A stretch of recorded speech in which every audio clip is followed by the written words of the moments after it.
মানে আমার চাকরি হয়ে গেছে ওই জায়গায় থাক মানে, আর তুমি তোমার শ্বশুর বাড়ি চলে না, আব্বা থাক একা।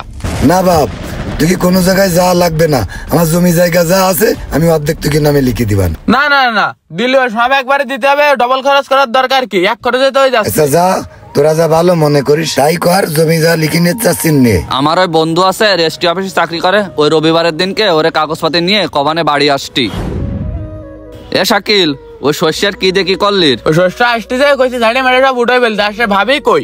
তোর ভাবি ওই রান্নাঘরে গরম পানি করতেছে, ওই ছেলেবেলে গোসল করাবে তাই। আর তুই থাক, আমি একটু বাজারে গেলাম। শীত করতেছে মেলা, কে কইলাম বৌমারে কইলাম যে গরম পানি করার কথা, সে বৌমা কই?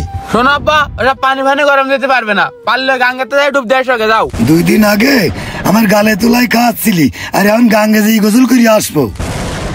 আরে আমি তো তোরে খোঁজ দিলাম, বৌমারে তো গরম পানি করি দেওয়ার কথা, গরম পানি তো আমি পালাম না। তোমার বয়স হয়ে গেছে, তোমার এখনো ছেলেবেলে জল যায়নি, তোমার গরম পানি করে দিতে হবে কি জানি কদিনই। কি আমি আমার ছেলেপিলি তুই এরকম কথা কলি? এখনই আমার বাড়ির থেকে বাইরে? আহা, আমি বাইরবো মানে তুমি বাইরো? আমার বাড়িতে আমি বাইরবো মানে?